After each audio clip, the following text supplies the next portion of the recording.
কক্সবাজার একটা নাম যা দীর্ঘদিন ধরে দেশের রাজনীতিতে ভর করে আছে বিএনপি ও জামায়াতের শক্ত ঘাঁটি হিসেবে।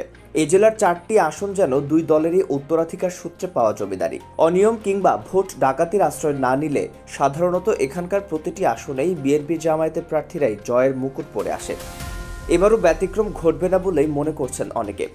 তবে পুরো জেলার দৃষ্টি এখন আটকে আছে কক্সবাজার 1 আসনে।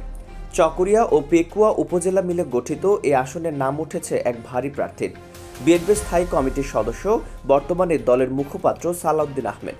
তার রাজনৈতিক পথ চলা শুরু হয়েছিল খালেদা জিয়ার সরকারের প্রথম মেয়াদে একান্ত সচিব হিসেবে। সেখান থেকে ধাপে ধাপে উঠে এসে আজ তিনি বিএনপির অন্যতম নীতি নির্ধারক, এমনকি তাকে দলের ভবিষ্যৎ মহাসচিব হিসেবেও অনেকে ভাবেন। অভিজ্ঞতা ও জনপ্রিয়তার মিশেলে এই আসনে সালাউদ্দিন যেন এক অপ্রতিরোধ্য নাম।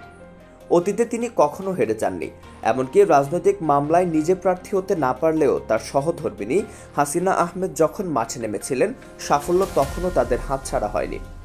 তাই স্থানীয় ভোটারদের চোখে তিনি রয়ে গেছেন অপরাজেয় প্রতীকের মতো।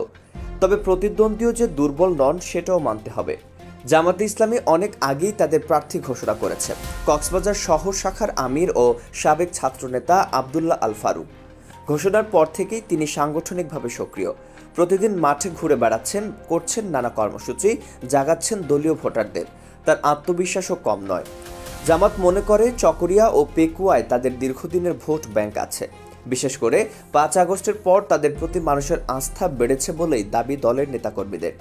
তাই বিএনপির প্রার্থী যতই হেভিওয়েট হন, মাঠে চমক দেখাতে পারবেন তারাই। আবদুল্লাহ আল ফারুক নিজেও বলছেন, রাজনীতিতে শেষ বলে কিছু নেই। সময় আর পরিস্থিতি ঠিক করে দেয় কে এগিয়ে থাকবে, আর এখন সময় তাদের পক্ষে কাজ করছে। অন্যদিকে সালাউদ্দিন আহমেদ যদিও প্রতিদিন মাঠে যেতে পারছেন না, তবে তার বিশ্বাস এলাকার মানুষ তাকে ভোলেনি। তিনি বলেন, আমাকে এখন দেশকে নিয়েই ভাবতে হচ্ছে। আমার এলাকার মানুষ আমাকে ভালোবাসে, আমি না গেলেও তারা আমার প্রতি বিশ্বস্ত। কক্সবাজার 1 আসনে তাই এখন এক অনিশ্চিত উত্তেজনা বিরাজ করছে। বিএনপির পুরো ঘাঁটিতে জামাত কি সত্যি অঘটন ঘটাতে পারবে, নাকি সালাউদ্দিন আবারও প্রমাণ করবেন তার অদম্য জনপ্রিয়তা? সময়ই সে উত্তর দেবে।